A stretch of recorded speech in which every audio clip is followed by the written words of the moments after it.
Os antigos sumérios eram uma civilização antiga que apresentou ideias monumentais e inovadoras que ainda usamos, aplicamos e estudamos hoje. Sem os avanços dos sumérios, nosso mundo seria muito diferente de como o conhecemos. Algumas pessoas se referem aos sumérios como, entre aspas, criadores da civilização como os humanos modernos a entendem. Com base na Mesopotâmia, os sumérios viviam entre os rios Tigre e Eufrates. Foi aqui que seus grandes saltos nas línguas, no governo e na arquitetura mudaram para sempre a história da humanidade. A Suméria é a civilização mais antiga que conseguimos vincular à Mesopotâmia, uma região repleta de promessas históricas.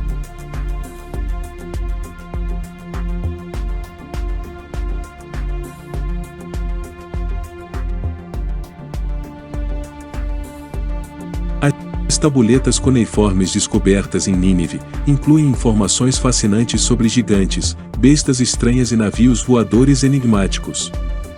Uruk continua a manter muitos mistérios humanos, chocando a arqueologia tradicional a cada nova escavação com histórias que foram escondidas de nós por décadas.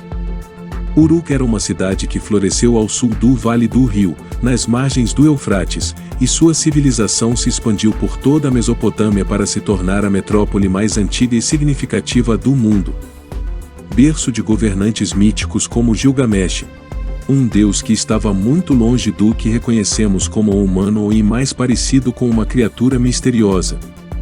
Mas, antes de chegarmos a Gilgamesh, devemos primeiro discutir o início de uma das civilizações mais misteriosas da antiguidade. Foi descoberto em 1849 graças a William Loftus, embora os arqueólogos mais renomados não o tenham alcançado até o século seguinte, de 1912 a 1913. Julius Jordan, juntamente com a Sociedade da Alemanha Oriental, descobriu o Templo de Char, naquela época, surpreendendo-o com seus mosaicos e tijolos de adobe. Mas o que mais o surpreendeu foram as ruínas da antiga muralha que cobriu toda a cidade por mais de 3.000 anos antes de Cristo, que, segundo estudos posteriores, atingia mais de 15 metros de altura e tinha mais de 9 quilômetros de extensão muralha construída pelo rei Gilgamesh. Na década de 1950, Heinrich Lenzen encontrou algumas tabuinhas escritas no dialeto sumério e datadas de cerca de 3.300 a.C. e que descreviam Uruk como o primeiro centro urbano a usar a escrita como meio comum de comunicação na vida cotidiana. Todas essas descobertas demonstraram, muito ao contrário do que todos acreditavam na época, que Uruk se tornou, não apenas o primeiro assentamento humano urbano, mas também o núcleo da sociedade, com um florescente poder econômico superior a qualquer um. Além disso, destaca-se na sucessão de templos coroados em zigurates e palácios, pelo menos 80.000 habitantes, tornando-se a primeira cidade do planeta.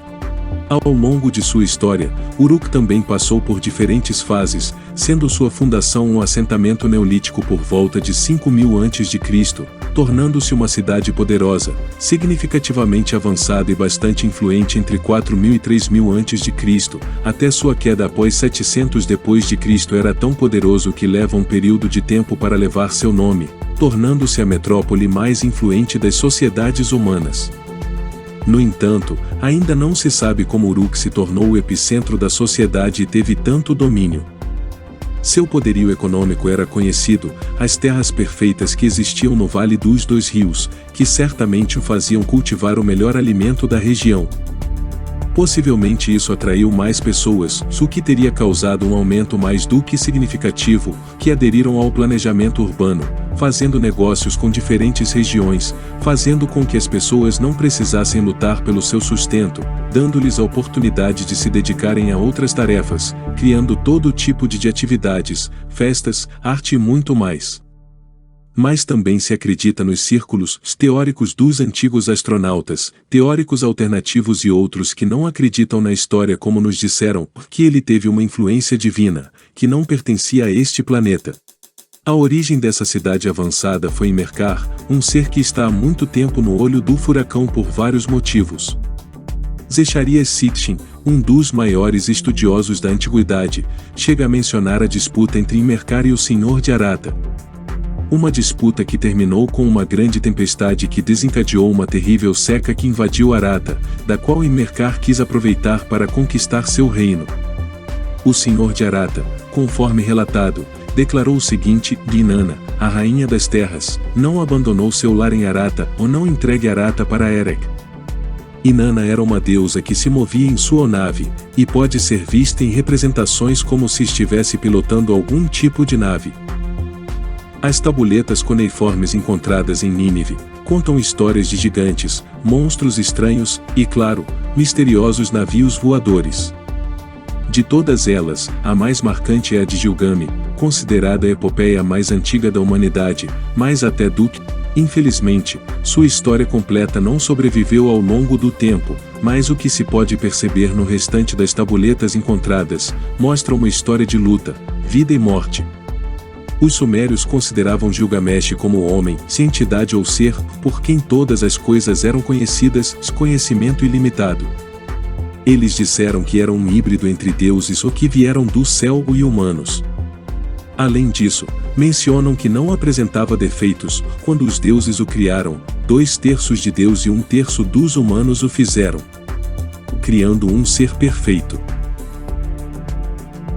Não é segredo que as agências de inteligências realizam variedades de experimentos, muitos dos quais foram divulgados através de certas redes e canais. Na busca do conhecimento, cientistas e pesquisadores são conhecidos por ultrapassar os limites do pensamento ético em prol de avanços médicos e tecnológicos, que podem ajudar a mudar o mundo, seja para melhor ou para pior.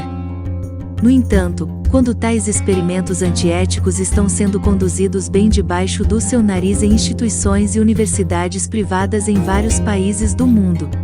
A Arca de Noé é o vaso na narrativa do dilúvio de Gênesis através do qual Deus poupa Noé, sua família e exemplos de todos os animais do mundo de um dilúvio que engoliu o mundo.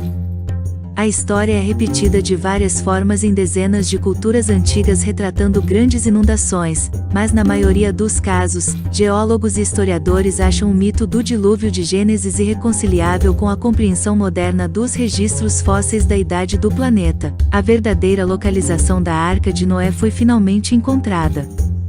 Arqueólogos afirmam ter encontrado uma forma gigante nas montanhas turcas que combina com a forma e as dimensões da icônica nave bíblica, mas os geólogos insistem que essa formação montanhosa é simplesmente isso, uma rocha. Registros históricos mostram que a caça-arca remonta ao tempo de Eusébio de Cesareia, 275-339 d.C., mas nenhuma prova física da arca foi encontrada. Agora, os arqueólogos do projeto de varreduras da Arca de Noé disseram que, usando varreduras 3D avançadas, eles localizaram uma forma gigante nas montanhas turcas cujas proporções correspondem às descrições bíblicas da Arca de Noé. A descoberta foi feita no sítio de Durupinar, no Monte Tendurek, no leste da Turquia, a área que se acredita ser a localização do Monte Arara, o mítico local de descanso da Arca de Noé, conforme descrito no livro do Gênesis.